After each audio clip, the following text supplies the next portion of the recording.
Hey everybody, welcome to the video. So I'm going to my favorite value plays for week 7 of the NFL season over on Draftkings.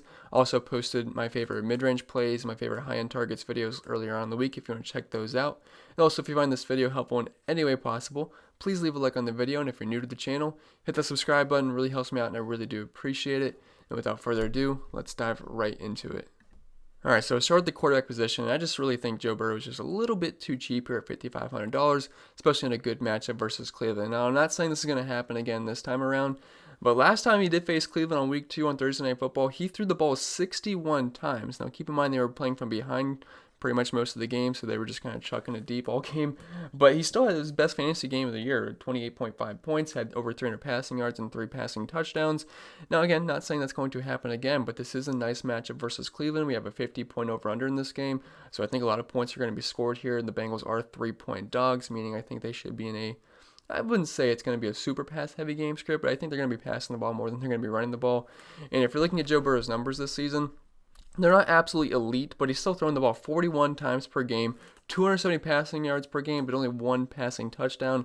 But again, I do really like this matchup versus Cleveland. If you're looking at their numbers this season, they've been pretty poor versus the pass compared to how they've been versus the run, as they are currently allowing 21.7 Draftkings points per game to the quarterback position, which is 19th in the league, giving up nearly 300 passing yards per game and 2 passing touchdowns. And they're also 19th DVA versus the pass. So Joe Burrow, I think the volume's going to be there where he's going to be throwing the ball 40-plus times, which is what he's averaging so far this season.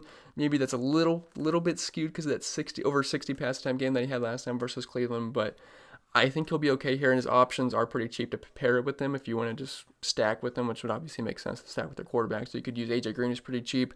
You could even look at T. Higgins, who's been playing pretty well. He's been getting targets, and also Tyler Boyd as well. So Joe Burrow, like this price tag, like the matchup versus Cleveland, and he should be able to pay off that $5,500 price tag quite easily.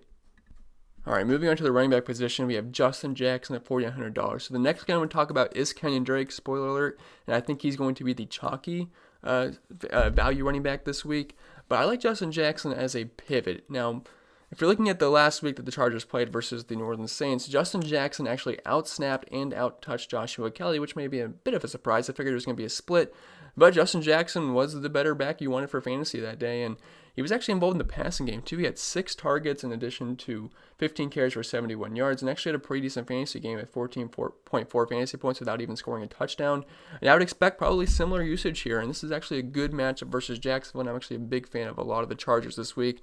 I like Justin Herbert, Keenan Allen, I like Justin Jackson, I like Hunter Henry.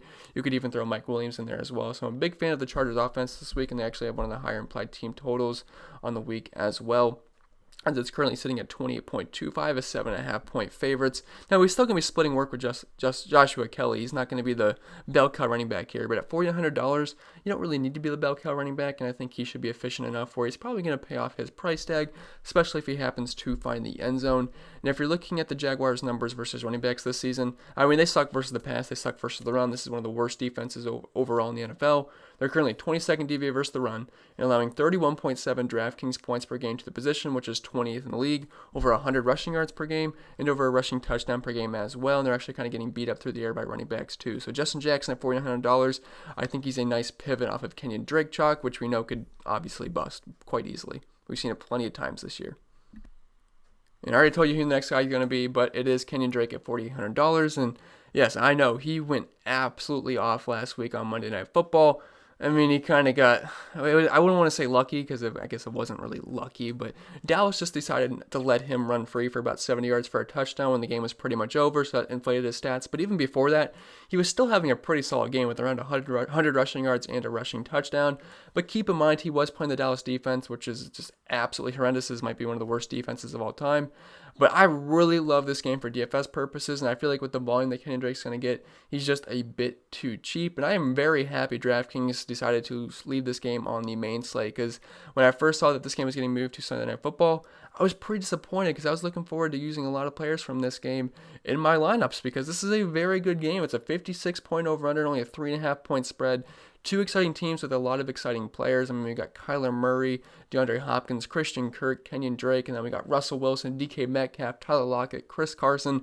So I was not happy about losing this game, but fortunately they are leaving it on. So kudos to DraftKings. That's absolutely awesome, and I'm looking forward to a Sunday Night Football sweat because I don't love showdowns, so I'm really excited that they're leaving this game on. And I remember back in the day they used to always have the Sunday Night Football game on the main slate, so kind of excited to see that back. Maybe maybe in the future they'll start leaving it back on again.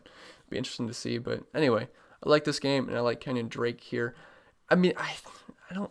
Okay, I do like him. I like the price tag, but this is not a great matchup versus Seattle, and he's definitely going to have a worse game this week than he did last week. So don't expect like nearly 200 rushing yards and 2 touchdowns again, because I don't really think that's going to happen. If I play him and it does happen, I'm obviously going to be happy if I'm wrong there. But this is just simply a volume play in a game that's going to have a lot of points scored. And if you're looking at Kenyan Drake's numbers this season, he's getting about 18 rushing attempts per game, which is pretty good, especially on a good offense like the Arizona Cardinals.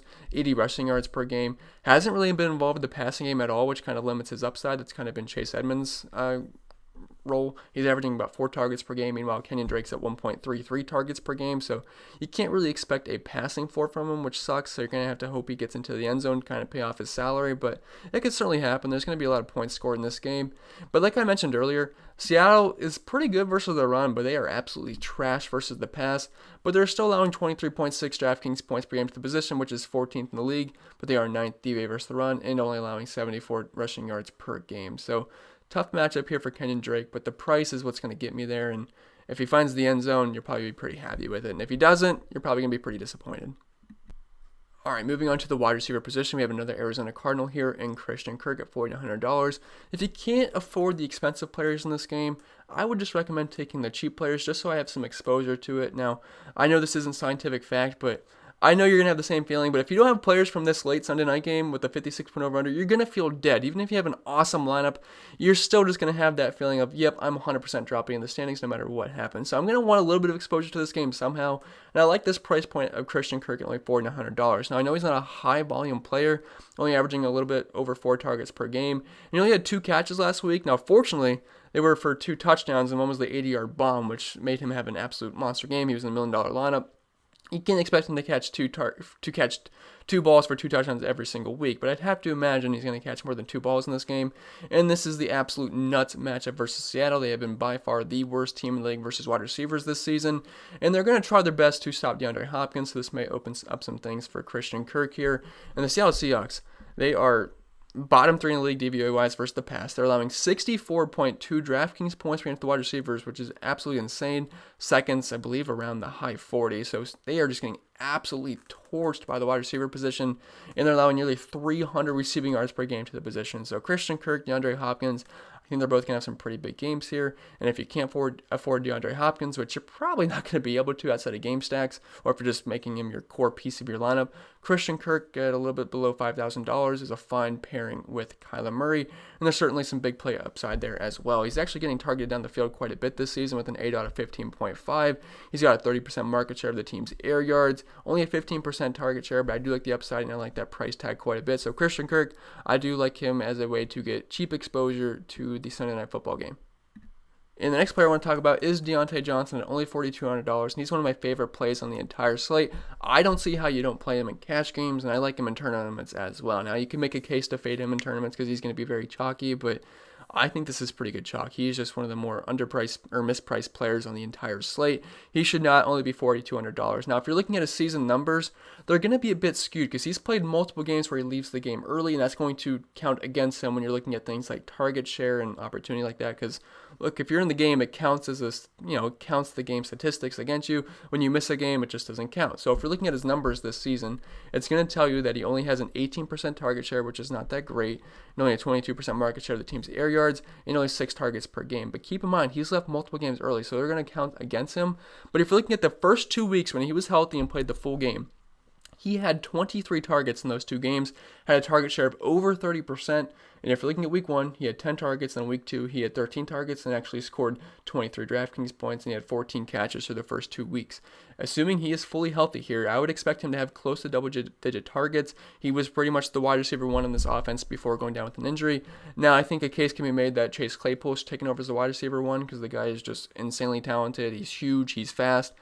But I think DIONTAE Johnson's targets are going to be very safe here. I think he's way underpriced. He should be around where Chase Claypool is. So I love the buy low spot for DIONTAE Johnson. Now, everyone and their mom's going to be playing him, but At $4,200, you do not need much to pay off. And if he's going to get you around double-digit targets at $4,200, it's going to be hard to pass up. Now, I think maybe a decent tournament pivot off of that would be AJ Green at only $4,300.